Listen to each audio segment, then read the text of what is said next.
Hello my dear students, welcome back to my channel Sonia ma'am chemistry. So बच्चों, it's our second lecture of GOC और first lecture में आखिर हमने क्या क्या सीखा था, जल्दी से एक रिकैप लेते हैं। So what we started with electronic effects. ठीक है, ऑर्गेनिक केमिस्ट्री में कुछ इलेक्ट्रॉनिक इफेक्ट्स लगते हैं जो कि आपके कई सारे टाइप्स के थे। ठीक, उसमें से जो मैंने सबसे पहले शुरुआत करी that I started with electromeric effect. ठीक, हमने इलेक्ट्रोमेरिक इफेक्ट के बारे में जाना। ठीक, this was not that important. उसके बाद हमने जो एक इम्पॉर्टेंट आपका इफेक्ट है दैट इज इंडक्टिव इफेक्ट, उसकी शुरुआत हम कर चुके थे, है ना। तो इंडक्टिव इफेक्ट क्या होता है, नाउ यू नो। ठीक, इंडक्टिव इफेक्ट कितने टाइप्स के हैं, प्लस आई माइनस आई, और प्लस आई में कौन कौन से ग्रुप्स आते हैं, माइनस आई में कौन कौन से ग्रुप्स आते हैं, उन ग्रुप्स का जो स्ट्रेंथ है, ठीक है, वो स्ट्रेंथ का आपको ऑर्डर भी मैंने पिछली क्लास में लिखवाया था, राइट। और उस ऑर्डर को याद करने के मैंने निमोनिक्स भी बताए थे आपको। तो बेसिकली फर्स्ट क्लास तक हम इंडक्टिव इफेक्ट के बारे में इंट्रोडक्शन पार्ट हम जान चुके हैं। ठीक, हम प्लस आई माइनस आई जान चुके हैं, हम वो ऑर्डर भी जान चुके हैं, राइट। अब हमें ये बात समझनी है कि जो पिछली क्लास में इतना आपने प्लस आई माइनस आई का ऑर्डर जो रटा है ना, वो क्यों रटा है, what is the reason behind that. ठीक है, आखिर उस इंडक्टिव इफेक्ट का क्या एप्लीकेशन है, क्या चीज़ें आखिर हमें इससे मिलने वाली है। ठीक, क्या इससे एडवांटेज हमें मिलेगा, क्या हमें वो पढ़ना पड़ रहा है। अरे भाई देखो, हर कोई काम करता है तो कुछ एडवांटेज के लिए करता है ना। ठीक, कहीं ना कहीं उसके पीछे कुछ ना कुछ तो मोटिव होता ही है। ठीक है, तो इंडक्टिव इफेक्ट में पढ़ने का क्या एडवांटेज है, या फिर आप कह सकते हो क्या एप्लीकेशंस हैं, ये हमें आज की क्लास में समझना है, राइट। So we will study today applications of inductive effect. क्या क्या एप्लीकेशंस हैं, कैसे कैसे काम आते हैं, ठीक है, क्या आप कंपेयर कर सकते हो, ये सारी बातें हम जानेंगे आज की क्लास में। ठीक, मैं कोशिश करूंगी कि आपको एक बार कंसेप्ट समझा दूं एंड देन हम ज़्यादा से ज़्यादा क्वेश्चन प्रैक्टिस कर पाएँ, बिकॉज जितने ज़्यादा क्वेश्चन आप करोगे आप उतना ही ऑर्गेनिक को सीखोगे। ठीक है, तो हमारा जो मेन फोकस होगा, आई विल ट्राई कि मैं आपको कंसेप्ट भी क्वेश्चन के अकॉर्डिंग ही समझा पाऊँ। ठीक, तो क्वेश्चंस की हेल्प लेकर हम अपने कंसेप्ट को भी समझेंगे। चलिए बच्चों, स्टार्ट करते हैं हमारी क्लास आज की। चलिए बच्चों, देखते हैं आखिर इंडक्टिव इफेक्ट के क्या क्या एप्लीकेशंस हैं। तो सबसे पहला एप्लीकेशन मैंने यहाँ पर लिखा है स्टेबिलिटी ऑफ रिएक्शन इंटरमीडिएट। ठीक, अब इसको हमें समझना पड़ेगा। मैंने लिखा है स्टेबिलिटी ऑफ किसका, रिएक्शन इंटरमीडिएट का। तो पहले आपको ये पता होना चाहिए कि व्हाट इज रिएक्शन इंटरमीडिएट। देखो, रिएक्शन इंटरमीडिएट क्या है, अभी हम धीरे धीरे ऑर्गेनिक केमिस्ट्री में जैसे आगे बढ़ेंगे तो हम उसको डिटेल में समझेंगे। ठीक है, अभी क्योंकि हमने जस्ट इंट्रोड्यूस किया है तो मैं आपको थोड़ा सा बता देती हूँ। देखो, नाम से समझ में आ रहा है रिएक्शन इंटरमीडिएट मतलब किसी भी रिएक्शन में, ठीक है, आपके पास जो स्टार्टिंग रिएक्टेंट होता है ना, जो स्टार्टिंग मटेरियल है उसको हम रिएक्टेंट बोलते हैं। रिएक्टेंट जो है वो अपनी रिएक्शंस करता है। ठीक, रिएक्शंस करने के बाद वो आपको प्रोडक्ट देता है। ठीक, लेकिन क्या वो प्रोडक्ट आपको डायरेक्टली मिलता है, नहीं। प्रोडक्ट से पहले आपको एक इंटरमीडिएट मिलता है। इंटरमीडिएट मतलब बीच का कुछ पार्ट है। ठीक है, तो रिएक्टेंट से पहले आपको एक इंटरमीडिएट मिलेगा और वो इंटरमीडिएट ट्रांसफॉर्म होता है फाइनली प्रोडक्ट में। क्या कहा मैंने कि अगर आपके पास कोई रिएक्टेंट है, ठीक है, ये किसी भी रीएजेंट के साथ रिएक्शन दिखाएगा। ठीक है, कोई भी रिएक्टेंट है वो रीएजेंट के साथ रिएक्शन दिखा रहा है और वो आपको एक इंटरमीडिएट देगा, देन इंटरमीडिएट ट्रांसफॉर्म होकर आपको एक प्रोडक्ट देता है। ठीक है, तो एक बेसिक सा तरीका है किसी भी ऑर्गेनिक रिएक्शन को इस तरीके से लिखने के लिए। ठीक है, तो अभी हमें यही देखना है कि ये जो इंटरमीडिएट है ना, ये इंटरमीडिएट बहुत टाइप्स के होते हैं। ठीक है, तो ये इंटरमीडिएट कौन कौन से हैं, कैसे हम इसकी स्टेबिलिटी बता सकते हैं यूजिंग दिस इंडक्टिव इफेक्ट। ठीक है, तो पहले तो हम जानते हैं कि आखिर ये इंटरमीडिएट हैं कौन कौन से। तो जो बेसिक इंटरमीडिएट्स हैं वो होता है हमारा एक कार्बोकैटायन। ठीक है, सेकंड बेसिक इंटरमीडिएट मेरे पास क्या है, carbon ion. Third basic intermediate मेरे पास क्या है, एक रेडिकल। ठीक, देखो मैंने क्या क्या लिखा है यहाँ पर मेरे पास क्या है, कार्बोकैटायन। ठीक है, पॉजिटिव चार्ज है ना तो हम लिख दिया कार्बोकैटायन। यहाँ पर क्या है, एक अनायन है तो हम लिखेंगे इसको कार्बन आयन। ठीक है, और ये जो हम एक इस तरीके से दिखा रहे हैं ये डॉट, ठीक है, ये होता है आपका रेडिकल। ठीक, इसको हम बोलते हैं फ्री रेडिकल। ठीक, तो ये मेरा क्या है, फ्री रेडिकल है। तो ये मेरे एक बेसिक इंटरमीडिएट्स हैं। ठीक, अब ये इंटरमीडिएट्स कैसे हम इसकी स्टेबिलिटी बता सकते हैं यूजिंग इंडक्टिव इफेक्ट, यही हमें समझना है। तो इसको समझने के लिए पहले मुझे इन तीनों के बारे में जानना पड़ेगा। ठीक है, तो आखिर कार्बोकैटायन कैसा होता है, कैसा दिखता है आखिर ये कार्बोकैटायन। इस कार्बोकैटायन में आपके पास होता है एक खाली पी ऑर्बिटल। ठीक है, यहाँ जो मैंने ये ऑर्बिटल बनाया है ये आपका कैसा है, वेकेंट पी ऑर्बिटल है। ठीक, मतलब ये p ऑर्बिटल खाली है, इसमें कोई इलेक्ट्रॉन्स नहीं है। ठीक, और इस कार्बन से आपके कोई भी 3 यहाँ से अटैच हो सकते हैं। कार्बन की वैलेंसी 4 है ना, तो आपके 3 यहाँ पर कुछ ना कुछ जुड़े हो सकते हैं। ठीक, कोई भी ग्रुप, और यहाँ पर आपके पास एक पॉजिटिव चार्ज होता है। ठीक है, इसका अगर हम ज्योमेट्री की बात करें तो आपको दिख रहा है कि मैंने इस तरीके से बनाया, this is trigonal planar geometry. ठीक है, ज्योमेट्री कैसी है इसकी, ट्राइगोनल प्लेनर ज्योमेट्री है इसकी। ठीक, हाइब्रिडेशन की बात करूं तो ये क्या है हाइब्रिडेशन इसका, दिस इज sp2 हाइब्रिडाइज्ड। ठीक है, ये हाइब्रिडेशन हम कैसे करते हैं, क्या है ये, हम जब केमिकल बॉन्डिंग पढ़ेंगे वहां पर सीख लेंगे। ठीक है, अगर आपको आई थिंक बेसिक इतना पता होगा तो अच्छी बात है, नहीं पता होगा तो थोड़ी देर रुक जाइए, केमिकल बॉन्डिंग स्टार्ट करते ही आपको ये हाइब्रिडेशन की कहानी आ जाएगी समझ में। ठीक है, चलिए कार्बोनाइन पर आते हैं। तो कार्बोनाइन कैसा दिखता है, अब कार्बोनाइन जो है ना हमारा, इससे जो 3 बॉन्ड्स होंगे, इससे जो 3 बॉन्ड्स होंगे वो इस तरीके से अटैच होते हैं। ठीक है, इसका मतलब अब ये आपका ट्राइगोनल प्लेनर नहीं है। ठीक, now this is trigonal pyramidal. ठीक है, इसका पिरामिडल स्ट्रक्चर है, देखो यहाँ पे पिरामिड बन गए ना 1 2 3 ऐसे करके। ठीक है, तो अब ये इसका स्ट्रक्चर कैसा है, ट्राइगोनल पिरामिडल है ये। ठीक, यस, अगर हम इसके ऑर्बिटल की बात करें तो आपको साफ साफ दिख रहा है कि यहाँ पर आपके पास एक होता है हाइब्रिड ऑर्बिटल, और इसमें आपका ये कार्ब अनायन है ना, अनायन का मतलब क्या होता है, अनायन का मतलब 2 इलेक्ट्रॉन्स। ठीक है, तो 2 इलेक्ट्रॉन्स जो होंगे ना वो मेरे 2 इलेक्ट्रॉन्स इस p ऑर्बिटल में प्रेजेंट है। ठीक है, तो यहाँ पर कार्बोनाइन के केस में आपका ट्राइगोनल पिरामिडल है। अगर हम ज्योमेट्री की बात करें तो ज्योमेट्री भी आपकी यहाँ पर क्या होती है, sp2 हाइब्रिडाइज्ड ही होती है। ठीक, रेडिकल की अगर आप बात करते हो तो रेडिकल की भी ज्योमेट्री देखी जाए तो ट्राइगोनल प्लेनर ही होती है। जैसा हमारा कार्बोकैटायन था वैसा ही फ्री रेडिकल है, सेम टू सेम। कहानी क्या आएगी बस कि यहाँ पर जब हमने कार्बोकैटायन में देखा तो p ऑर्बिटल बिल्कुल खाली था, वेकेंट p ऑर्बिटल था। ठीक है, यहाँ पर आपका जो ऑर्बिटल है वो कैसा है, फिल्ड है, भरा हुआ है, 2 इलेक्ट्रॉन्स उसमें प्रेजेंट है, नेगेटिव चार्ज है। ठीक, इसमें क्या है, यहाँ पर रेडिकल का मतलब होता है कि एक सिंगल इलेक्ट्रॉन, यहाँ पर आपके पास खाली था, यहाँ 2 इलेक्ट्रॉन्स थे, यहाँ पर इस ऑर्बिटल में एक ही इलेक्ट्रॉन होगा। ठीक, 1 इलेक्ट्रॉन आपके पास प्रेजेंट है। ठीक, तो इसका भी अगर हम ज्योमेट्री लिखें तो ज्योमेट्री तो आपकी ट्राइगोनल प्लेनर ही है। अगर आप हाइब्रिडेशन की बात करो तो हाइब्रिडेशन आपका sp2 हाइब्रिडाइजेशन ही है। ठीक है, और यहाँ पर आपके पास एक सिंगल इलेक्ट्रॉन है, ये आपका फील्ड है, ये आपका वेकेंट p ऑर्बिटल है। ठीक, आई थिंक थोड़ा थोड़ा आप समझे। ठीक है, तो ये हमारे बेसिक इंटरमीडिएट्स होते हैं, कार्बोकैटायन, कार्बोनाइन और रेडिकल। ठीक है, अब हमें बेसिकली ये समझना है कि इन इंटरमीडिएट्स की स्टेबिलिटी बढ़ेगी या घटेगी अगर आप इस इंटरमीडिएट के जस्ट बगल में कोई इंडक्टिव इफेक्ट वाला +i या -i ग्रुप ऐड कर देते हो तो। ठीक है, अब मैं आपको एक एग्जांपल लेके दिखाती हूँ। ठीक है, ये हमारे पास है, अगर हम मानकर चलते हैं कि इस कार्बोकैटायन से, देखो मैंने कहा ना यहाँ पे 3 से कुछ भी जुड़ा हो सकता है। ठीक है, तो हम मान लेते हैं कि यहाँ पर मेरा जो इंटरमीडिएट है जो भी, ठीक है, कार्बोकैटायन हो, कार्बोनाइन हो, रेडिकल हो, इससे मैंने बगल में कैसा ग्रुप जोड़ा है, कोई +i ग्रुप जोड़ दिया। ठीक है, +i का मतलब हो जाता है क्या, +i नहीं यहाँ पे लिख देती हूँ मैं, इलेक्ट्रॉन डोनेटिंग ग्रुप। ठीक, ताकि आपको समझ में आ जाए कि इलेक्ट्रॉन डोनेटिंग ग्रुप कौन से होते हैं, +i वाले। ठीक है, अगर इन इंटरमीडिएट्स के जस्ट बगल में मैंने कैसा जोड़ा है, कोई इलेक्ट्रॉन डोनेटिंग ग्रुप जोड़ा है, या फिर हम कहीं कोई +i ग्रुप जोड़ा है। ठीक, तो हमें देखना है कि ये इंटरमीडिएट की स्टेबिलिटी बढ़ेगी या घटेगी। ठीक है, अब एक केस लेंगे कि अगर इन्हीं इंटरमीडिएट्स के बगल में मैंने कोई इलेक्ट्रॉन विड्रॉइंग ग्रुप जोड़ दिया, मतलब कि मैंने अगर कोई -i ग्रुप जोड़ दिया, ठीक, तो ये आपके जो इंटरमीडिएट्स हैं इनकी स्टेबिलिटी बढ़ेगी या घटेगी। अब ये कोई याद करने की बात ही नहीं है, मैं समझाती हूँ आपको, देखिए बहुत आसान तरीके से आप समझ सकते हैं। ठीक है, कार्बोकैटायन है, एक चार्ज स्पीशीज है ना, कार्बोकैटायन क्या ये चार्ज स्पीशीज है, इसके ऊपर चार्ज है। ठीक, यहाँ पर आप लिख भी सकते हो कि this is a charged species.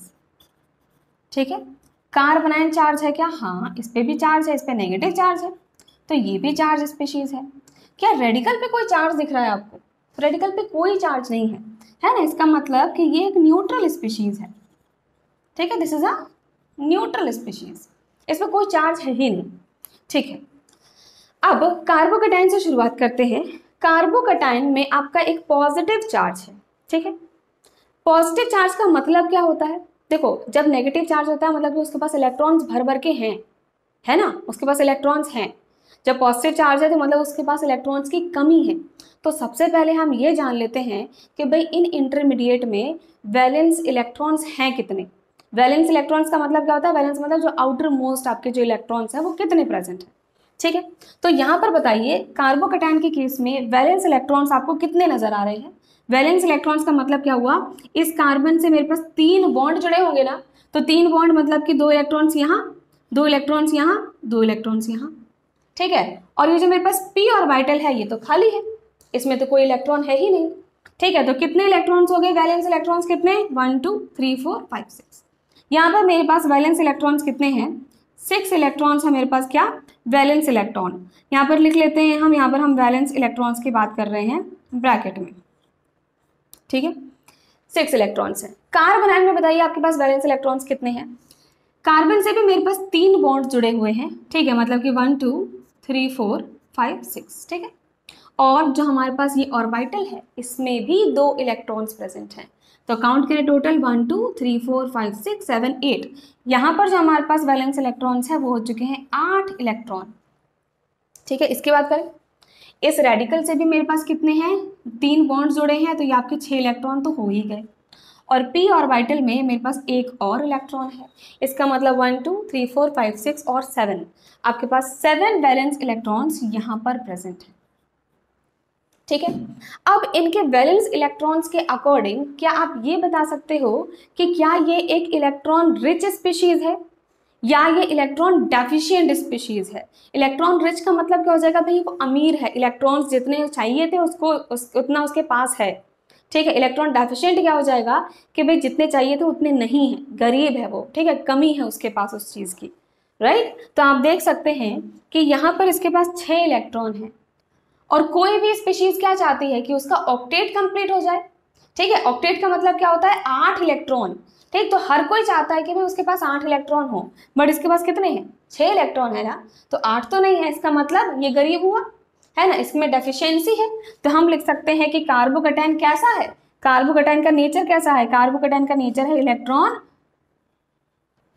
Electron deficient nature है। ठीक है, इसके पास कमी है इलेक्ट्रॉन्स की, इलेक्ट्रॉन डेफिशिएंट नेचर है। कार्बन आयन की बात करते हैं, इसके पास 8 इलेक्ट्रॉन है, ऑक्टेट फिल है, मस्त मजे में है, कुछ नहीं चाहिए जिंदगी में। ठीक है, इसका मतलब दिस इज इलेक्ट्रॉन रिच, अमीर है भाई, इसके पास जो चाहिए था सब है।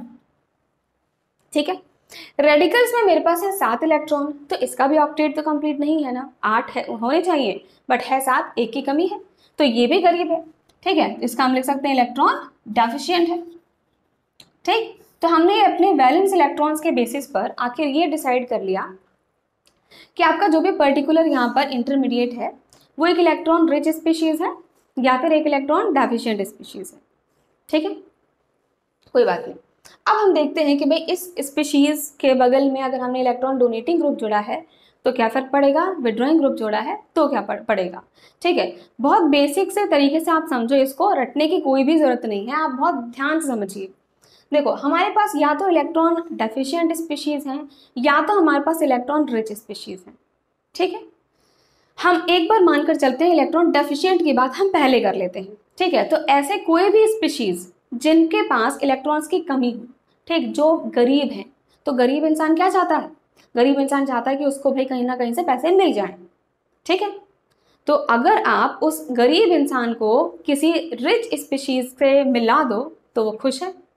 ठीक, लेकिन अगर गरीब को गरीब से ही मिला दोगे तो क्या फायदा होगा, भाई दोनों ही गरीब है, दोनों एक दूसरे की मदद ही नहीं कर सकते हैं। ठीक है, मतलब अगर कोई गरीब है, अगर कोई इलेक्ट्रॉन डेफिशिएंट स्पीशीज है तो उसको क्या चाहिए स्टेबल होने के लिए, उसको चाहिए एक अमीर इंसान। ठीक, उसको चाहिए इलेक्ट्रॉन जिसके पास हों बढ़िया अच्छे खासे। ठीक, तो इलेक्ट्रॉन्स किसके पास है, प्लस आई या माइनस आई। प्लस आई ग्रुप्स कौन से होते हैं, इलेक्ट्रॉन डोनेटिंग, जो डोनेट कर रहे हैं।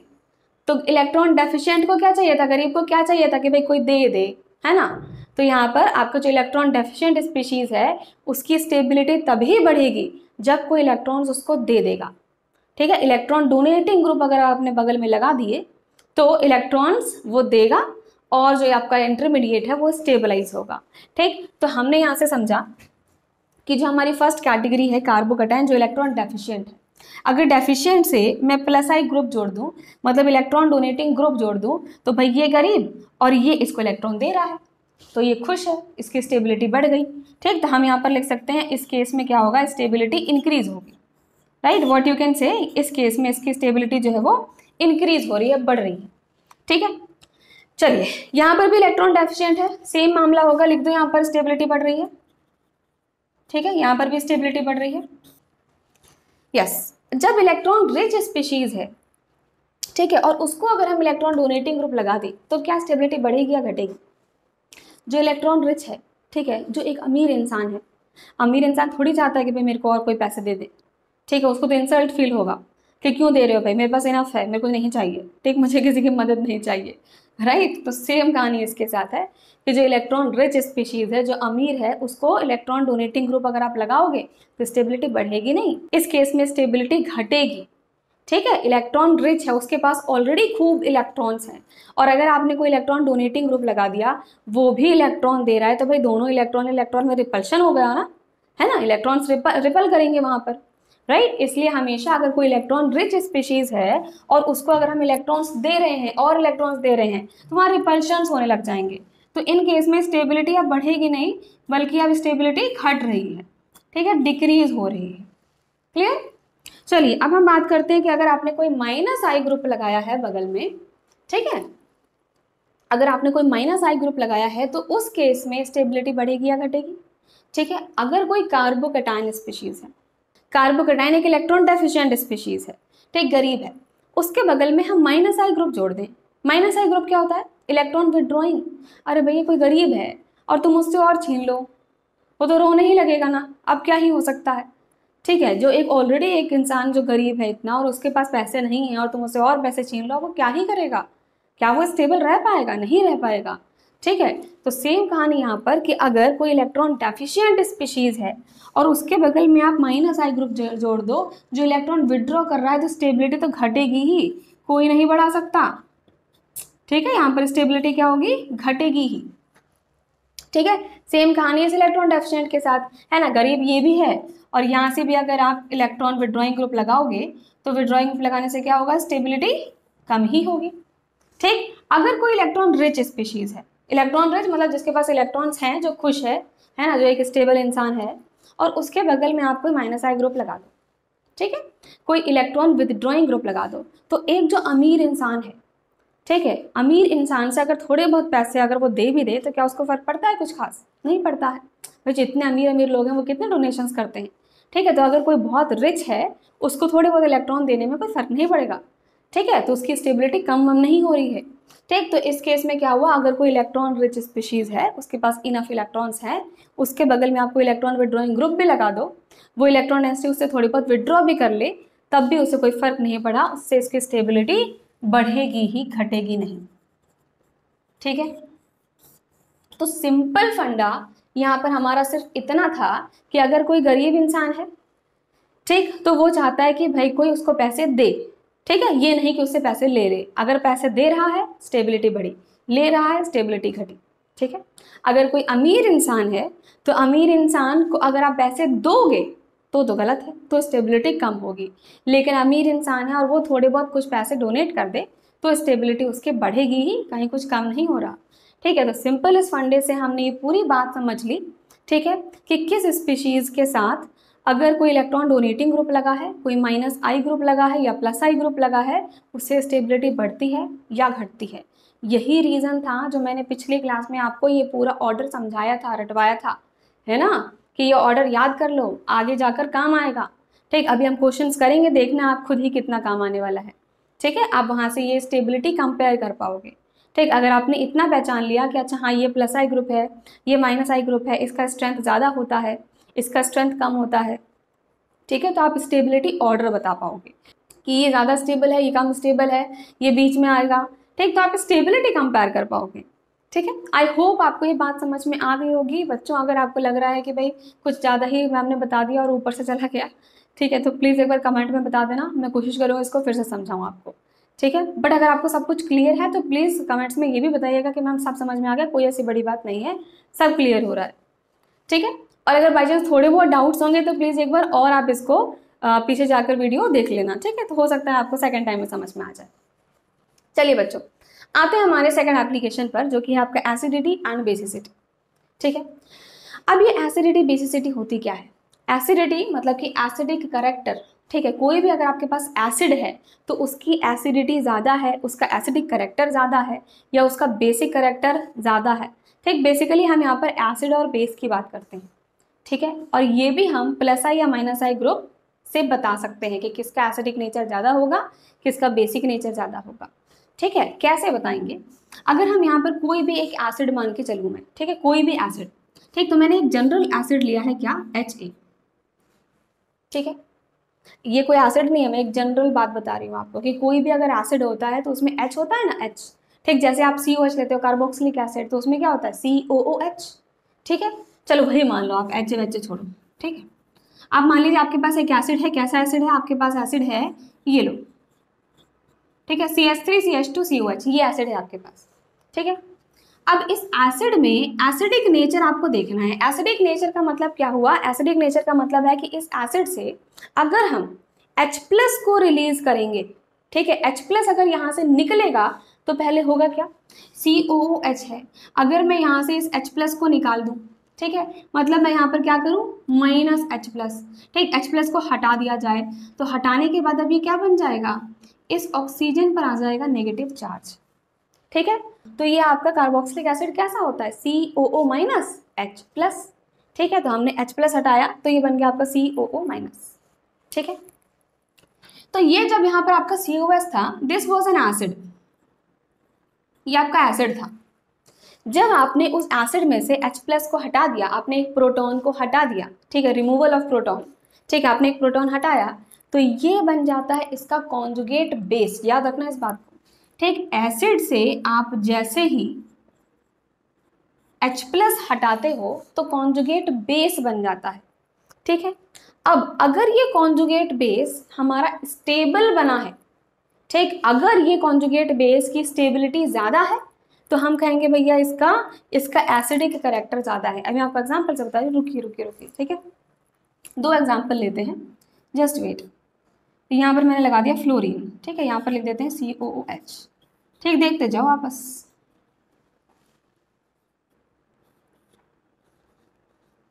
देखो मैंने आपके सामने 2 एग्जाम्पल लिए, ठीक है। कॉन्जुगेट बेस को मैं C भी लिख दूँ शॉर्ट फॉर्म में, ठीक है।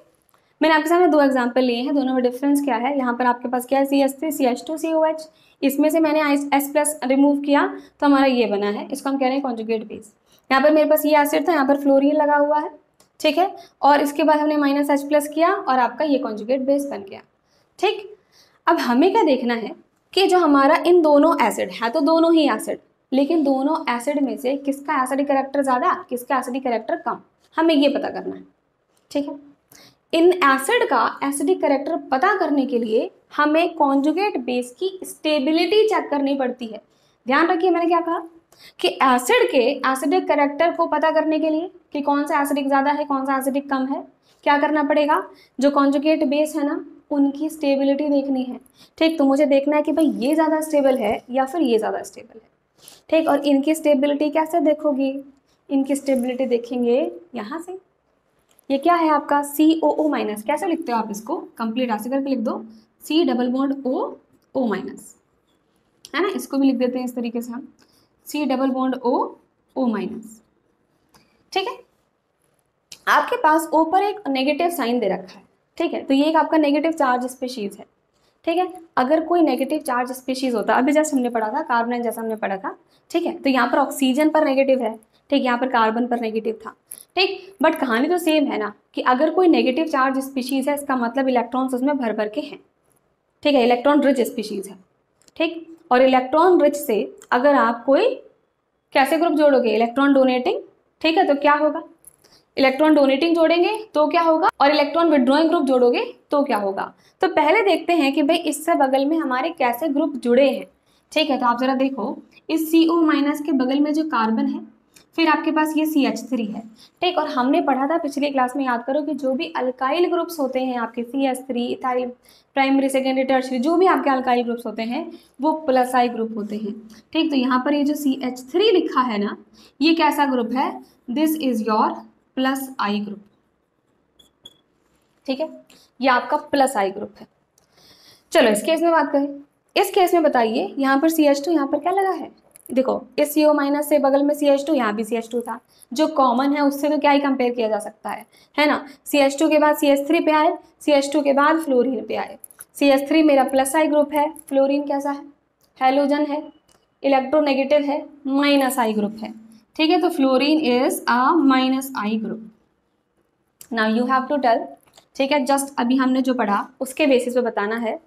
ये हमारे पास कार्बोक्सिलेट अनायन बोलते हैं, है ना। जब कार्बोक्सिलिक एसिड में H+ हटाओगे तो कार्बोक्सिलेट अनायन बनेगा, ठीक है। तो ये जो मेरा अनायन बना है, ये प्लस आई से स्टेबिलिटी बढ़ेगी या घटेगी?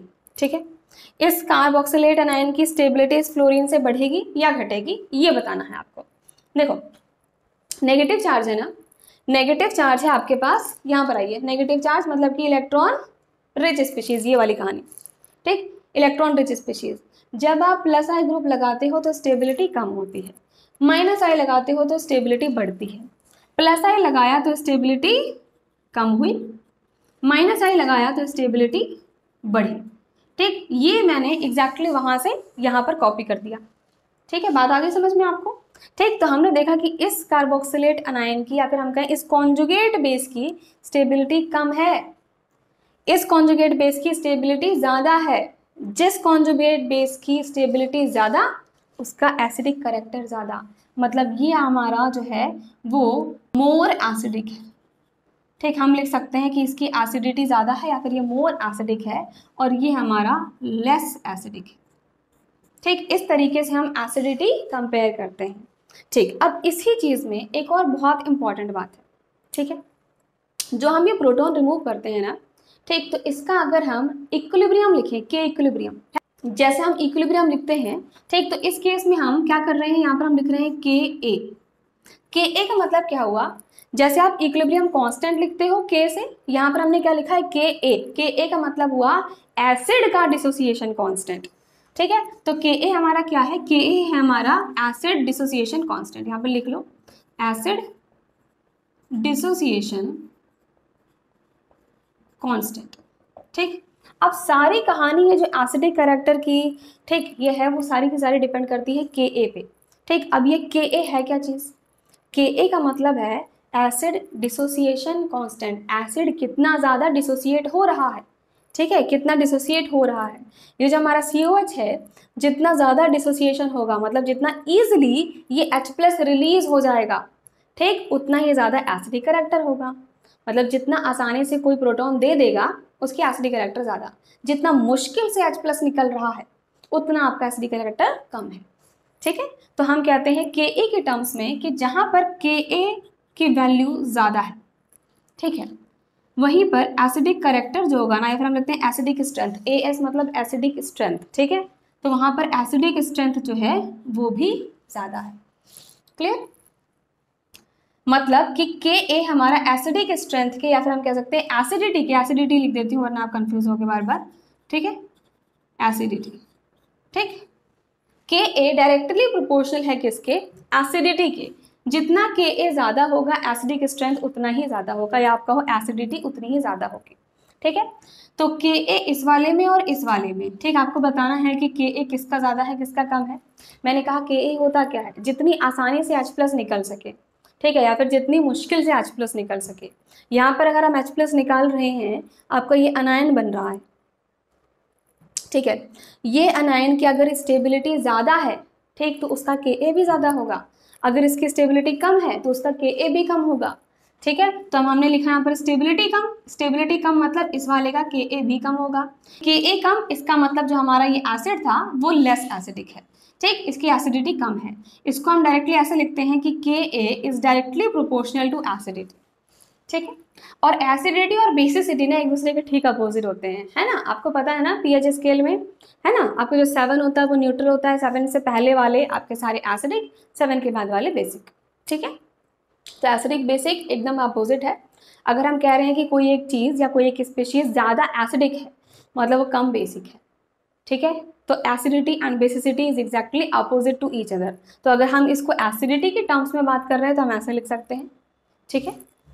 चलिए, तो के ए डायरेक्टली प्रोपोर्शनल टू एसिडिटी। अब इसमें एक और टर्म आता है जिसको हम बोलते हैं पी के ए, ठीक है। और ये जो पी के ए होता है वो आपका इनवर्सली प्रोपोर्शनल होता है किसके, एसिडिटी या फिर के ए के। अब ये पी के ए क्या चीज़ है, ठीक है। पी के ए वही है जो आपका पीएच है, ठीक। आपको पता है क्या पीएच क्या होता है, पीएच होता है हमारा minus log of H plus, ठीक है। पीएच क्या होता है, minus log of H plus, मतलब एच प्लस की कंसंट्रेशन माइनस में, ठीक है, माइनस में, ठीक। तो यहाँ पर हमारा पी के ए क्या हो जाएगा, पी के ए हो जाएगा अब हमारा माइनस लॉग ऑफ के ए। देखो यहाँ पे एच यहाँ कर दिया, के ए यहाँ पर कर दिया, ठीक है। तो अब आपको पहले तो ये बताना है रिलेशन कि के ए और पी के ए का रिलेशन आपस में कैसा होगा। आप खुद देखिए, के ए है ना और के ए माइनस में है, ठीक है, मतलब के ए माइनस में है, के ए अगर घटेगा तो पी के ए बढ़ेगा, ठीक है। अगर ये माइनस नहीं होता तो हम कहते हैं कि भाई पी के ए और के ए डायरेक्टली प्रोपोर्शनल है, बट यहाँ पर माइनस लगा है तो ये साफ साफ बताता है कि पी के A and K A are inversely proportional to each other, ठीक है। तो मैंने यहाँ पे इनवर्सली प्रोपोर्शनल लिख दिया, मतलब के ए अगर बढ़ा, एसिडिटी बढ़ी, पी के ए कम हुआ। तो कभी कभी एग्जाम में वो आपको कंफ्यूज करने के लिए क्या करता है, आपसे एसिडिक ऑर्डर नहीं पूछेगा, आपसे बोलेगा आप इसका पी के ए ऑर्डर बताओ।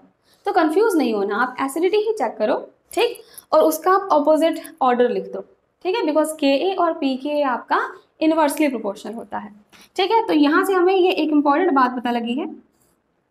आई होप आपको ये एसिडिटी और बेसिसिटी की कहानी भी थोड़ी बहुत समझ में आई होगी, ठीक, आपको कंसेप्ट समझ में आया होगा। अभी मैं आपको जितने क्वेश्चंस कराऊंगी ना तब आपको ये बातें क्लियर होंगी कि भाई इनके एप्लीकेशंस कैसे कैसे हम क्वेश्चंस में अप्लाई करते हैं, ठीक है। एक बार मैं क्विकली इस चीज़ को रिपीट कर रही हूँ, प्लीज़ ध्यान से सुनिएगा, ठीक। फटाफट देख लेते हैं मैंने यहाँ पर क्या बताया है। दो एप्लीकेशंस बताए हैं आपको इंडक्टिव इफेक्ट के। एक बताया कि इंटरमीडिएट की स्टेबिलिटी बढ़ेगी या घटेगी अगर आप बगल में कोई प्लस आई या माइनस आई ग्रुप लगाते हो तो, ठीक है। एक मैंने बताया कि एसिडिक कैरेक्टर बढ़ेगा या घटेगा, ठीक है, अगर आपके एसिड में कोई प्लस आई या माइनस आई ग्रुप लगा है तो, ठीक है। यहाँ हमने देखा कि कार्बोकैटायन जो कि एक इलेक्ट्रॉन डेफिशिएंट स्पीशीज है तो प्लस आई ग्रुप से स्टेबिलिटी बढ़ती है, माइनस आई से घटती है, ठीक है। कार्बोनाइन में जो इलेक्ट्रॉन रिच स्पीशीज है प्लस आई से घटेगी, माइनस आई से बढ़ेगी, ठीक है। फ्री रेडिकल में देखा कि आपका एक इलेक्ट्रॉन डेफिशिएंट स्पीशीज है, ठीक, और प्लस आई से स्टेबिलिटी बढ़ेगी, माइनस आई से घटेगी, ठीक है। अब इसको याद करने का एक बहुत आसान सा तरीका बताते हैं आपको, बहुत ईजी, ठीक है। आपको बस इतना ध्यान रखना है, कार्बोकैटायन पॉजिटिव चार्ज है ना, तो पॉजिटिव हमेशा पॉजिटिव से ही स्टेबलाइज होता है, ठीक है। कार्ब अनायन नेगेटिव है ना, तो नेगेटिव हमेशा नेगेटिव से ही स्टेबलाइज होगा, ठीक। ध्यान से देखो क्या कहा मैंने कि अगर पॉजिटिव चार्ज है हमारा ये, ठीक है, तो ये पॉजिटिव से स्टेबलाइज होगा, मतलब अगर आपने इसके बगल में प्लस आई ग्रुप रखा है तो स्टेबिलिटी बढ़ रही है, ठीक है। अगर कार्ब अनायन है नेगेटिव है ना, तो ये नेगेटिव से ही स्टेबलाइज होगा, ठीक है, माइनस आई ग्रुप लगेगा तभी उसकी स्टेबिलिटी बढ़ेगी, ठीक। और रेडिकल्स की अगर हम बात करें तो रेडिकल्स क्योंकि इलेक्ट्रॉन डेफिशिएंट है वो सेम बिहेवियर दिखाती हैं कार्बोकैटायन जैसे, तो कार्बोकैटायन और इसका बिहेवियर जो है वो बिल्कुल सेम होता है, ठीक है। इतना सा आपको याद रखना है, ठीक। प्लस प्लस से बढ़ता है, स्टेबिलिटी बढ़ती है, कार्बोकैटायन प्लस आई से स्टेबिलिटी बढ़ेगी, कार्बोनाइन माइनस आई से स्टेबिलिटी बढ़ेगी। देख लीजिए, कार्बोकैटायन स्टेबिलिटी किससे बढ़ रही है, प्लस आई से, कार्बोनाइन स्टेबिलिटी किससे बढ़ रही है, माइनस आई से, रेडिकल किससे स्टेबिलिटी बढ़ रही है, प्लस आई से, ठीक है। तो आपको याद करने का बहुत आसान सा तरीका, प्लस प्लस से बढ़ेगा, माइनस माइनस से बढ़ेगा, और रेडिकल कार्बोकैटायन का सेम आपका बिहेवियर दिखाता है, ठीक। तो यहाँ से आपने स्टेबिलिटी कंपेयर कर ली। एसिडिक कैरेक्टर के लिए मैंने क्या कहा कि आपका जो भी एसिड है, ठीक है, वो H+ रिलीज करेगा, H+ रिलीज करने के बाद कॉन्जुगेट बेस बनेगा, जो कॉन्जुगेट बेस जितना ज़्यादा स्टेबल एसिडिक कैरेक्टर उतना ज़्यादा, ठीक। तो बेसिकली आपको इस कॉन्जुगेट बेस की स्टेबिलिटी चेक करनी होती है, ठीक है। तो आप देखेंगे कि भाई ये हमारे पास कार्बोक्सिलेट अनायन है, नेगेटिव चार्ज है, तो इसके बगल में कैसे ग्रुप्स लगे हैं, प्लस आई लगा है या माइनस आई लगा है, ठीक है। नेगेटिव चार्ज है तो किससे स्टेबलाइज होगा, नेगेटिव से होगा, ठीक है। तो नेगेटिव से मतलब माइनस आई से स्टेबिलिटी बढ़ेगी, ठीक है। नेगेटिव की प्लस आई से स्टेबिलिटी घट रही है, इसकी स्टेबिलिटी कम, इसका Ka कम, इसका एसिडिटी कम। ठीक है, इसका स्टेबिलिटी ज्यादा, मतलब इस केस में Ka ज्यादा। ठीक है, Ka ज्यादा, इसका मतलब इसका एसिडिटी ज्यादा। ठीक है, pKa की बात करूं तो pKa यहाँ पर कम हो जाएगा, pKa इज इनवर्सली प्रोपोर्शनल। ठीक है, तो Ka directly proportional to acidity, inversely proportional to pKa। I hope now applications आपको ये क्लियर है। चलिए बच्चों, अब इन्हीं एप्लीकेशंस को हम क्वेश्चंस के फॉर्म में देखते हैं कि आखिर क्वेश्चंस आ जाएं तो किस तरीके से आपको ये सॉल्व करना है। ठीक है, लेट्स सी। चलिए बच्चों, कुछ क्वेश्चंस देखते हैं। तो यहाँ पर मैंने लिखा है क्या कि आपको इन सारे क्वेश्चंस में क्या करना है, करेक्ट ऑर्डर ऑफ स्टेबिलिटी। देखो अब आपके ना इसमें दो टाइप के क्वेश्चंस आ सकते हैं।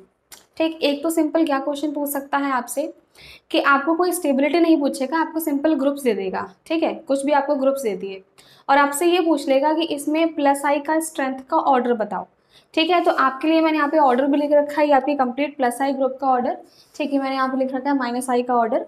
ठीक, तो हो सकता है कि क्वेश्चंस इनमें से ही डायरेक्टली पूछ ले। ठीक है, कि आपको पहले कहीं CO माइनस दे दे, यहाँ पे CH2 माइनस दे दे और इनसे ही पूछ ले कि माइनस आई या प्लस आई का आपका जो है वो क्या ऑर्डर है। ठीक है, तो आप तो या तो डायरेक्टली बता सकते हो या तो वो इनडायरेक्टली आपसे स्टेबिलिटी पूछे।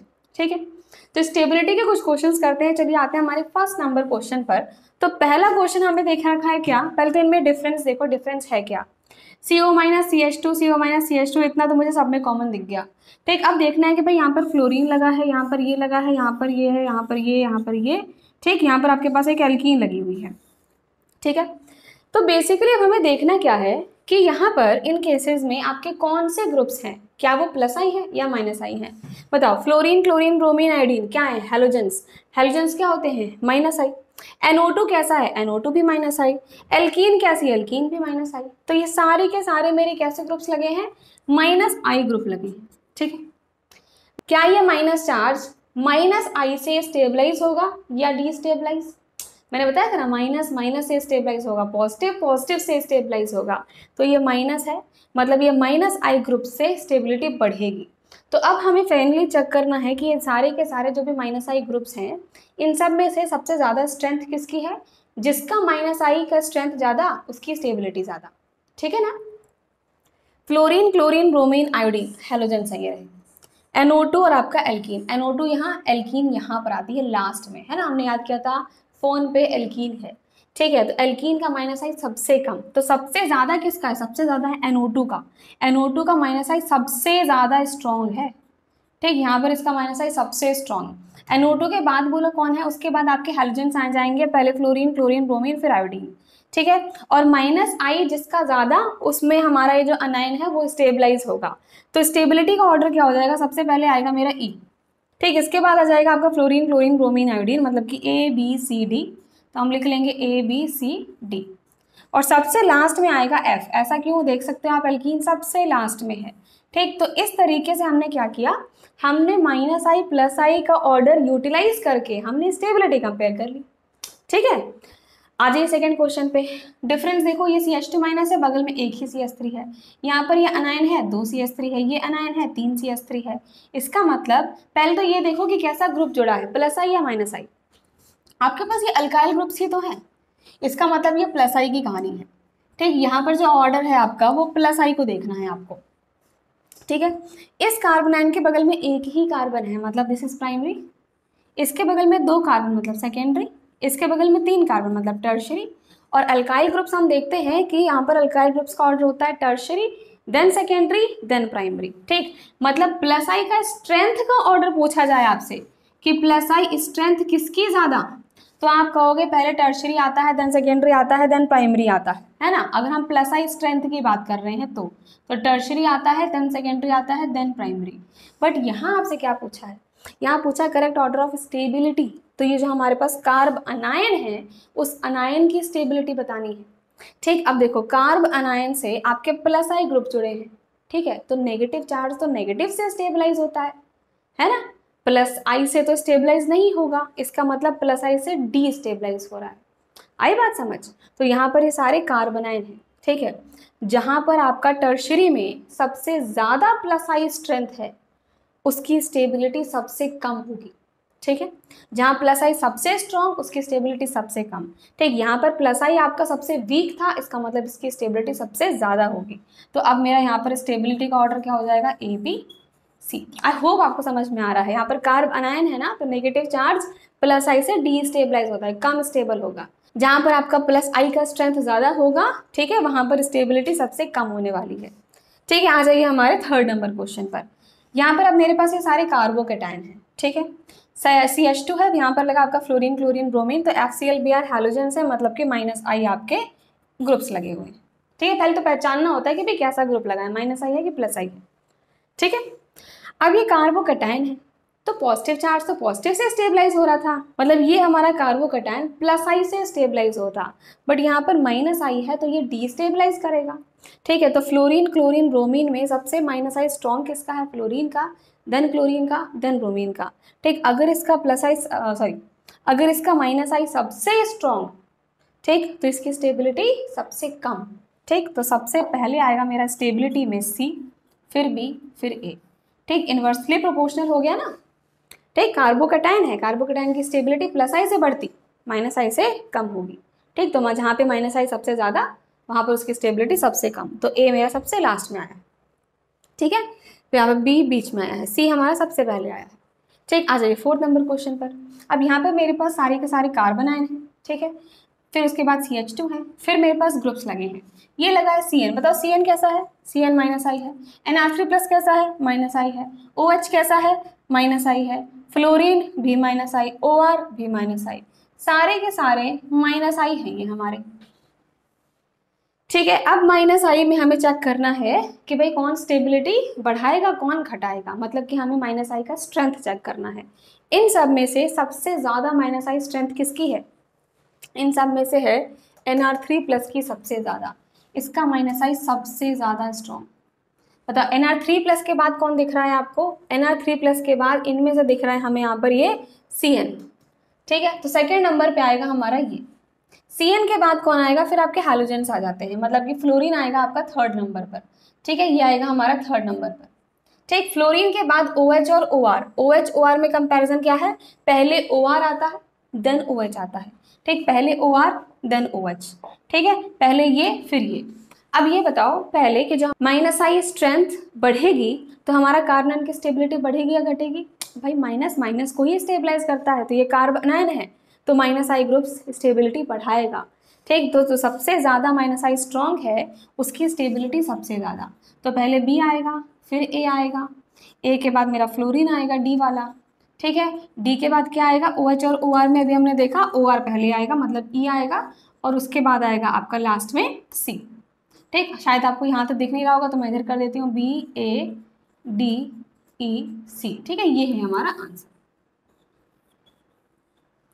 ठीक है, चलिए एक और क्वेश्चन कर लीजिए, फिफ्थ क्वेश्चन। तो ये मैंने क्वेश्चन रेडिकल का भी ले लिया है, बिकॉज जस्ट मैंने अभी आपको स्टेबिलिटी सिखाई किसकी, इंटरमीडिएट की, कार्बोकेटाइन की, कार्बोनाइन की, रेडिकल्स की। तो मैं कोशिश कर रही हूँ कि भाई आपको अनायन की भी कहानी समझ में आ जाए, कटाइन की भी आ जाए और रेडिकल की भी आ जाए। ठीक है, तो रेडिकल के केस में भी देखिए यहाँ पर फ्लोरीन, यहाँ Cl, यहाँ पर NO2। ठीक है, तो फ्लोरीन Cl और NO2 कैसे ग्रुप्स हैं, सारे माइनस आई हैं। सबसे स्ट्रॉन्ग माइनस आई किसका बोलो, NO2 का, उसके बाद फ्लोरीन क्लोरीन, तो यहाँ पर माइनस आई सबसे स्ट्रॉन्ग, फिर यहाँ पर फ्लोरीन, फिर यहाँ पर क्लोरीन। ठीक है, पहले तो ये बताइए कि रेडिकल्स के केस में माइनस आई स्टेबिलिटी बढ़ाता है या घटाता है। मैंने कहा था रेडिकल और कार्बोकेटाइन सेम बिहेवियर दिखाते हैं। ठीक है, कार्बोकेटाइन का क्या था, पॉजिटिव चार्ज, तो वो पॉजिटिव से स्टेबलाइज होता, ठीक, नेगेटिव से डीस्टेबलाइज होता, स्टेबिलिटी कम होती। ठीक, तो ये हमारा रेडिकल है, सेम बिहेवियर कार्बोकेटाइन जैसा है, और यहाँ पर लगे हैं माइनस आई, तो माइनस आई रेडिकल की स्टेबिलिटी को कम करेगा। ठीक है, कम करने वाला है, मतलब जो सबसे स्ट्रॉन्ग माइनस आई है वो हमारा सबसे लास्ट में जाएगा स्टेबिलिटी में। ठीक है, सबसे पहले आएगा मेरा बी, इसका माइनस आई स्ट्रेंथ सबसे कम है। ठीक है, तो पहले बी आ जाएगा, फिर आएगा ए, और सबसे लास्ट में आ जाएगा मेरा सी। ठीक है, तो इस तरीके से आपको आई थिंक क्वेश्चंस करने हैं, आपको थोड़ी बातें जो है वो समझ में आने लगी होंगी। इसीलिए कह रही है कि भाई ये प्लस आई और माइनस आई का जो ऑर्डर है बहुत इंपॉर्टेंट है। कैसे भी क्वेश्चन आपको मोल्ड करके दे सकता है, या तो आपसे स्टेबिलिटी पूछ सकता है, या तो आपसे डायरेक्टली कुछ ग्रुप्स दे देगा और ग्रुप्स में कंपैरिजन आपको करने को पूछ सकता है। अच्छा, अभी जो मैंने ये सारे क्वेश्चंस कराए तो आपने देखा, जैसे फर्स्ट क्वेश्चन में सारे के सारे माइनस आई ग्रुप थे, है ना, सेकंड में सारे प्लस आई थे, इसमें सारे माइनस आई थे, इसमें सारे माइनस आई थे, इसमें भी सारे माइनस आई थे। क्वेश्चन आपका ऐसा भी आ सकता है कि आपके पास 4 ऑप्शन दे, 4 ऑप्शन में से 2 प्लस आई वाले ग्रुप हों, 2 माइनस आई वाले ग्रुप हों। ठीक, फंडा हमारा फिर भी सेम, आपको देखना है बस कि आपका इंटरमीडिएट है क्या। ठीक, इंटरमीडिएट मान लीजिए कार्बोकटायन है तो आपको देखना है जहाँ प्लस आई है तो उसकी स्टेबिलिटी ज़्यादा ही होगी, जहाँ माइनस आई है उसकी स्टेबिलिटी कम ही होगी। ठीक, तो कोई खास फर्क नहीं पड़ने वाला, अगर हम इन क्वेश्चंस को मिक्सअप कर देना तब भी आप इजीली कर लोगे।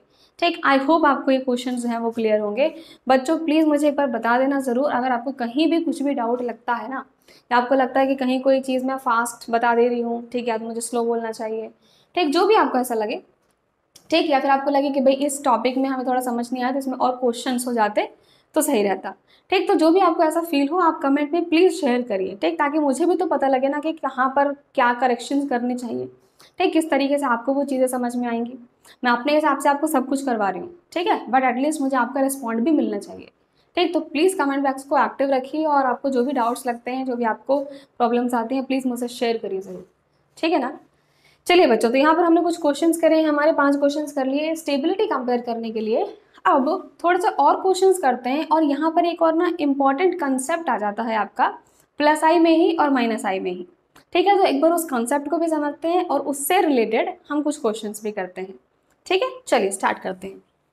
चलिए बच्चों, अब करते हैं हमारे कुछ क्वेश्चन। सबसे पहला क्वेश्चन मैंने यहाँ पर लिख रखा है, करेक्ट ऑर्डर ऑफ स्टेबिलिटी बतानी है आपको। अब जरा ध्यान दीजिए आपके फर्स्ट क्वेश्चन में, ना ही यहाँ पर मेरे पास कोई कार्बोकटायन है, ना अनायन है, ना रेडिकल, ठीक, कोई इंटरमीडिएट नहीं है। ठीक है, आपका सिंपल मैंने लिखा है, यहाँ पर ये एसिड है और यहाँ से कोई भी अल्काइल चेन लगी है। ठीक है, तो अब हमें इनमें स्टेबिलिटी कंपेयर करनी है, कैसे करोगे। ध्यान दो, इसमें डिफरेंस है क्या, यहाँ पर सिर्फ अल्काइल ग्रुप्स लगे हैं। ठीक है, और अल्काइल ग्रुप्स आपके प्लस आई ग्रुप होते हैं ना, इसका मतलब यहाँ पर आपका प्लस आई वाला जो है वो रूल लगने वाला है। ठीक है, प्लस आई की बात कर रहे हैं।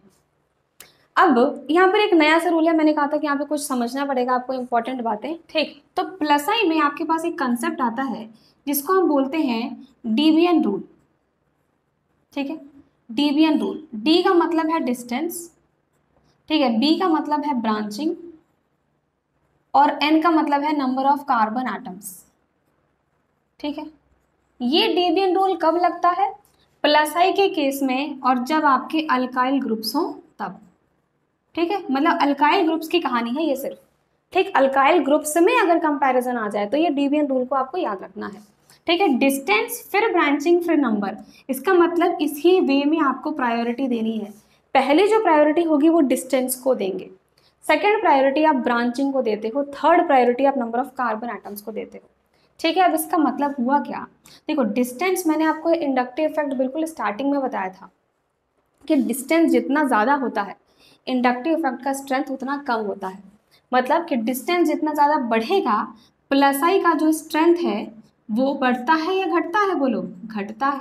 डिस्टेंस बढ़ा प्लस आई घटा।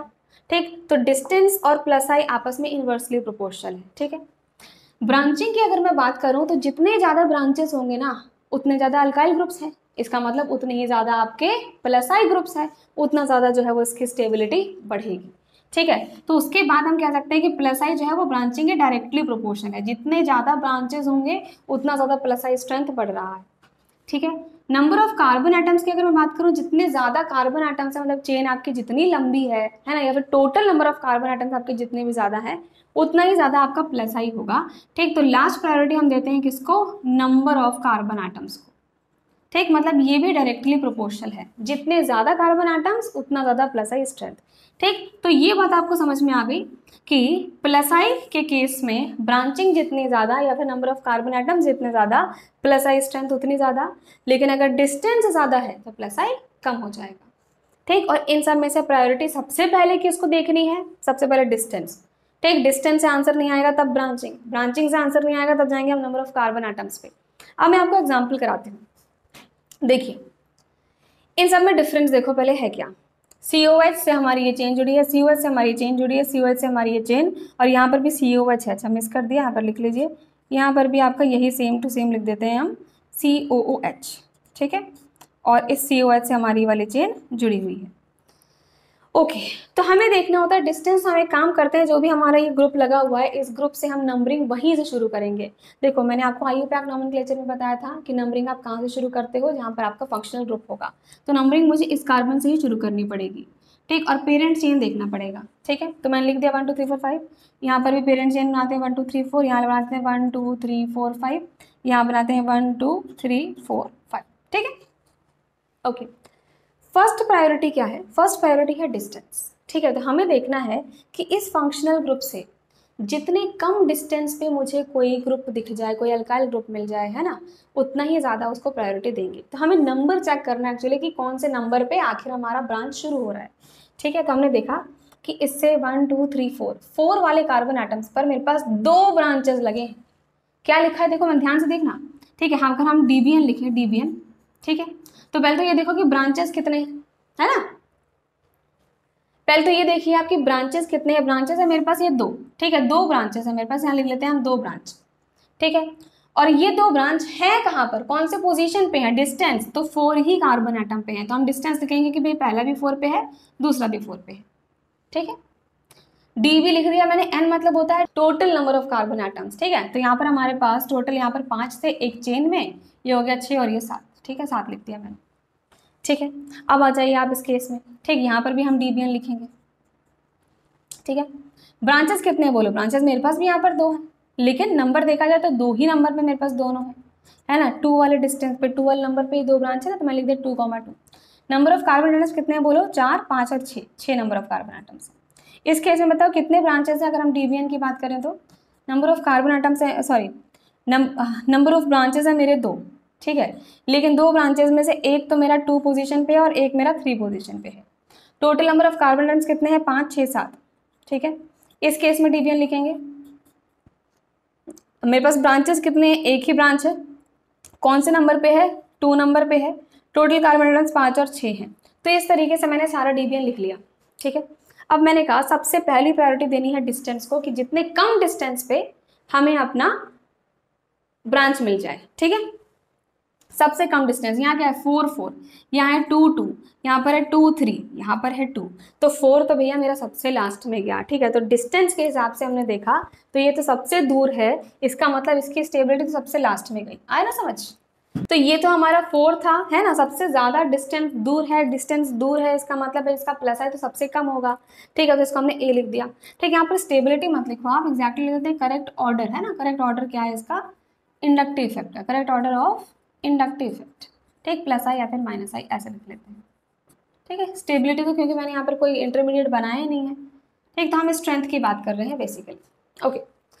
तो ये मेरा सबसे लास्ट में चला गया। अब हमें कंपेयर करना है इन सब में, ठीक है। तो डिस्टेंस कम की बात करें तो ये भी 2 नंबर, ये भी 2 नंबर, ये भी 2 नंबर, ठीक है। अब यहाँ पर मेरे पास 2 ब्रांचेस, यहाँ 2 ब्रांचेस, यहाँ पर एक ही ब्रांच है। डिस्टेंस के हिसाब से तो ये हमें बराबर मिल रहा था, ठीक है, लेकिन एक बार आप ब्रांचिंग देख लेते हैं, ठीक। तो ब्रांचिंग क्या कहा था कि भाई जितनी ज़्यादा ब्रांचिंग होती है उतना ही ज़्यादा आपका क्या होता है? प्लस आई स्ट्रेंथ होता है। तो यहाँ पर मेरे पास 2 ब्रांच, यहाँ 2 ब्रांच, यहाँ एक ही ब्रांच निकल गया, इसका मतलब ये मेरा डी सबसे लास्ट में आ जाएगा इसके बाद, ठीक। अब कंपैरिजन सिर्फ बचा है बी और सी में, ठीक है। बी और सी में आपको कंपेयर करना है। इन दोनों में देखा ब्रांचिंग तो बिल्कुल बराबर है, ठीक है, 2 ब्रांचेस हैं, लेकिन डिस्टेंस की जो हम बात कर रहे थे यहाँ पे 2 और फिर 2 था, यहाँ 2 और फिर 3 है। तो डिस्टेंस जहाँ कम मिलेगा आपको वो प्लस आई सबसे ज़्यादा स्ट्रॉन्ग दिखाएगा। तो बी मेरा ज़्यादा स्ट्रॉन्ग दिखा रहा है प्लस आई, ठीक, और फिर सी आएगा and this is the order, ठीक। तो बेसिकली मैंने आपको यहाँ पर एक कंसेप्ट सिखाया है किसका, कि जब भी आपको प्लस आई स्ट्रेंथ कंपेयर करना हो, ठीक है, प्लस आई स्ट्रेंथ, ठीक, अल्काइल ग्रुप्स के अंदर, तो ये डीबीएन रूल को ज़रूर फॉलो करना, ठीक है। डीबीएन रूल में हमेशा फर्स्ट प्रायोरिटी हम डिस्टेंस को देते हैं कि भाई कितने कम डिस्टेंस पर, ठीक, आपको आपके ब्रांचेस मिल जाए, आपको अल्काइल ग्रुप्स मिल जाए, ठीक है। डिस्टेंस पहली प्रायोरिटी, ठीक है। डिस्टेंस के बाद देखते हैं, भाई डिस्टेंस से अगर आंसर नहीं आता तो हम ब्रांचिंग पे जाते हैं कि जितने ज़्यादा ब्रांचेस लगे होंगे, ठीक है, तो उतना ही ज़्यादा आपका इंडक्टिव इफेक्ट प्लस आई स्ट्रेंथ जो है वो ज़्यादा होगा। ब्रांच से भी आंसर नहीं आता है तब जाके आप नंबर ऑफ कार्बन एटम्स पे जाओगे, और मोस्ट केसेस में हमारा डिस्टेंस और ब्रांचिंग देखने के बाद ही हम आंसर लिख देते हैं। देखो हमें यहाँ तक पहुँचने की जरूरत भी नहीं पड़ी, है ना, नंबर ऑफ एटम्स आपको काउंट भी नहीं करने पड़े, ठीक। बेसिकली मोस्ट केसेस में आपका डिस्टेंस और ब्रांचिंग से ही आपका आंसर आ जाता है, ठीक है। आई होप आपको ये बात समझ में आई होगी, ठीक। नहीं समझ में आई तो एक बार प्लीज़ देखिएगा फिर से, एक बार मैं और रिपीट कर देती हूँ जल्दी से, ठीक। प्लसाई ग्रुप्स, अल्काइल ग्रुप्स, ठीक। इनमें हमें देखना है यहाँ पर आपका डिवीजन रूल। डिवीजन रूल में डिस्टेंस को सबसे पहले priority, then branching, then number of carbon atoms. Distance जितना ज़्यादा प्लसाई उतना कम, ब्रांचिंग जितनी ज़्यादा प्लसाई उतना ज़्यादा, नंबर ऑफ कार्बन एटम्स जितने ज़्यादा प्लसाई उतना स्ट्रॉन्ग, ठीक है। हम देखेंगे कैसे, जो भी आपका ग्रुप लगा होगा वहां से ही नंबरिंग चालू करनी है भाई, नंबरिंग आप वहीं से फॉलो करोगे, है ना। आईयूपैक नॉमेनक्लेचर, नंबरिंग लिख ली। अब देखिए भाई कितने ब्रांचेस हैं, ठीक, कितने ब्रांचेस हैं और कहाँ पर लगे हैं, ठीक। सबके लिए हम ऐसे डिवीजन लिख लेंगे, ठीक। कितने ब्रांच है भाई, 2 ब्रांच है, कहाँ पे लगे हैं, 4 पोजीशन पे लगे हैं, दोनों लिख दिया। यहाँ 2 ब्रांच है, दोनों 2 पे लगे हैं। यहाँ 2 ब्रांच है, एक 2 पे एक 3 पे लगा है। यहाँ 1 ब्रांच है, यहाँ पर 2 पे लगा है, ठीक है। तो हम यहाँ पर डिस्टेंस सबसे पहले देखेंगे, तो ये तो 4 4, ये तो डिस्टेंस बहुत दूर गया। यहाँ 2, यहाँ 2, यहाँ 2, ये हमें कॉमन मिल गए, ठीक। तो ये सब कम डिस्टेंस वाले हैं। इसका डिस्टेंस सबसे ज्यादा, तो ये सबसे लास्ट में गया, ठीक। अब इनका डिस्टेंस बराबर था तो मुझे यहाँ पर ब्रांच देखना पड़ा है ना। तो मैंने ब्रांचेस देखे कि भाई इन दोनों में 2 ब्रांच ज्यादा, यहाँ पर एक ही ब्रांच है, ठीक है। तो ब्रांचिंग जितनी ज्यादा होती है उतना प्लसाई स्ट्रॉन्ग होता है, ठीक। तो पहले ये दोनों आएंगे, फिर ये आएगा, लिख दिया हमने डी। अब इनमें कंपेयर किया कि ब्रांचिंग दोनों में बराबर ही थी, बट डिस्टेंस देखा तो यहाँ पे डिस्टेंस कम, यहाँ डिस्टेंस ज्यादा। डिस्टेंस कम प्लसाई स्ट्रॉन्ग, डिस्टेंस ज्यादा प्लसाई वीक, ठीक है। चलिए अब आते हैं हम एक और कंसेप्ट पे, ठीक, जहां पर आ जाता है आपका माइनस आई, ठीक है। तो ये प्लस आई के केस में रूल था। माइनस आई के केस में आपके पास एक रूल आता है जिसको हम कहते हैं क्या, यहाँ पर डीएनपी रूल, ठीक है। अब ये डीएनपी रूल क्या है, ओके बच्चों। सो आई थिंक बीच में कैमरा बंद हो गया था तो इसलिए वो मैंने इरेज कर दिया, बाद में रियलाइज किया कि कैमरा बंद हो गया है, ठीक। तो फिर मैंने दोबारा से आप पे ये क्वेश्चंस लिख रखे, ठीक। तो अभी हमने प्लस आई की कहानी पढ़ ली थी कि अगर प्लस आई आपके पास ग्रुप्स हैं, ठीक, और सिर्फ अल्काइल ग्रुप्स हैं, तो उनमें आपको कंपैरिजन कैसे करना है, डिवीजन रूल फॉलो करना है। अब हम एक बार सीखते हैं कि अगर आपके पास माइनस आई ग्रुप्स लगे हों, ठीक है, माइनस आई की कहानी है, तो यहाँ पर आपको ऑलवेज डीएनपी रूल फॉलो करना है। अभी डीएनपी रूल क्या होता है, डी मतलब है डिस्टेंस, यहाँ पर भी, ठीक है, डिस्टेंस को आप पहली प्रायोरिटी दोगे। देन यहाँ पे एन का मतलब है नंबर, ठीक, और पी का मतलब है पावर, ठीक है। तो यहाँ पर जो हम प्रायोरिटी सेट करते हैं वो हम सबसे पहले देखते हैं डिस्टेंस।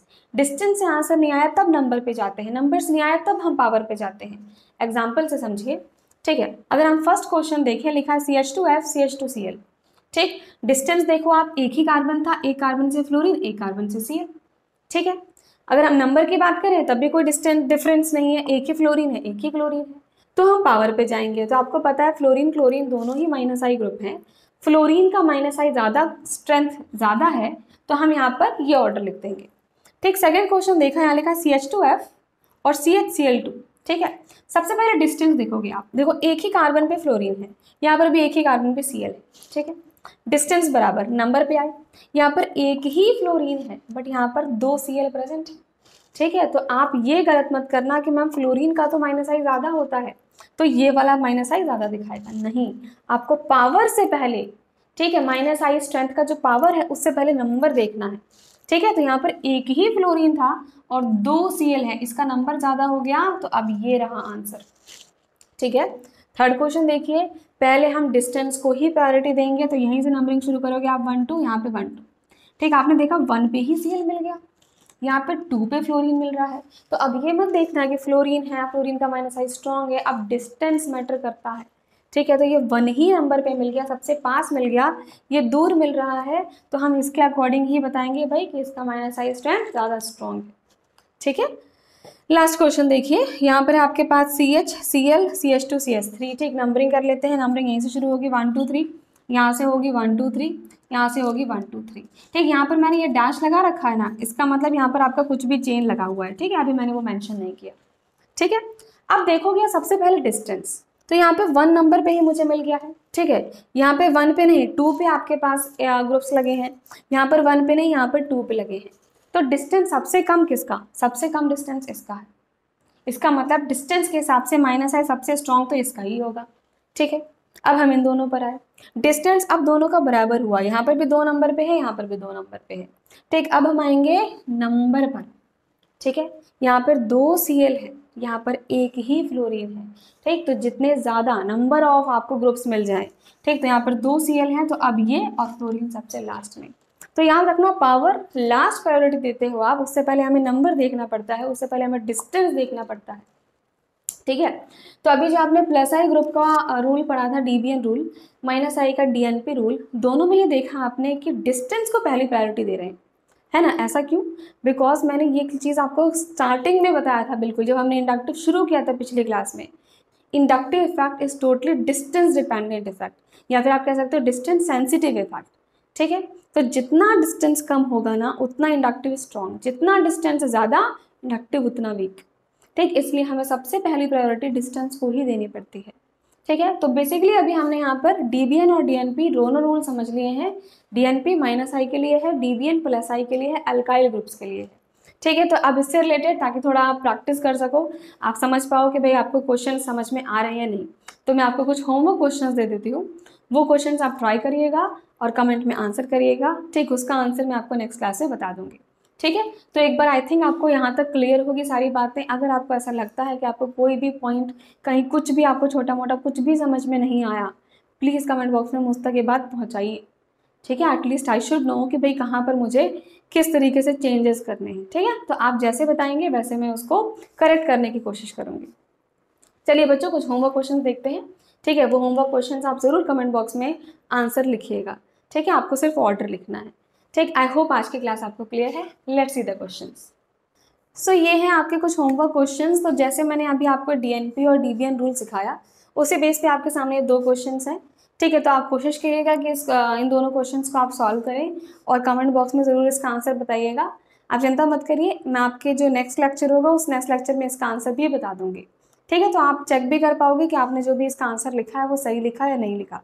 ठीक है, तो प्लीज़ एक बार कमेंट बॉक्स में इसका आंसर ज़रूर बताइएगा, ताकि मैं भी तो देखूँ कम से कम कि आप कितना क्वेश्चन सही कर पा रहे हो या नहीं। ठीक है, अच्छा, इस पर्टिकुलर टॉपिक के लिए ना हमें क्वेश्चन प्रैक्टिस की बहुत ज़रूरत है। जितने ज़्यादा क्वेश्चन आप करोगे उतना ज़्यादा ही आप सीखोगे। ठीक है, तो कुछ क्वेश्चंस मैं असाइनमेंट में बनाकर आपको टेलीग्राम चैनल पे शेयर कर दूंगी। ठीक है, तो इस लेक्चर से रिलेटेड आपको एक असाइनमेंट मिल जाएगा। ठीक है, और उसमें आपके जितने भी क्वेश्चंस हों आपके आंसर की भी होगी, बट आप पहले ट्राई करना कि उन क्वेश्चंस को पहले आप सॉल्व करो, उसके बाद ही आंसर की चेक करो। तो आज के क्लास में हमने बेसिकली कुछ क्वेश्चंस करे हैं एप्लीकेशन ऑफ इंडक्टिव इफेक्ट से रिलेटेड। आज हमने 2 एप्लीकेशंस पढ़े हैं, एक है आपका स्टेबिलिटी ऑफ इंटरमीडिएट और एक पढ़ा है मैंने एसिड और बेस। ठीक है, तो यहाँ पर हमने जो क्वेश्चंस करे वो हमने करे हैं स्टेबिलिटी के। ठीक, अभी एसिड बेस के क्वेश्चंस नहीं हुए हैं, so that we will do in the next lecture. ठीक है, तो अभी आपका एक और लेक्चर होगा जिसमें हम इंडक्टिव इफेक्ट के एप्लीकेशंस करेंगे एसिड बेस वाले।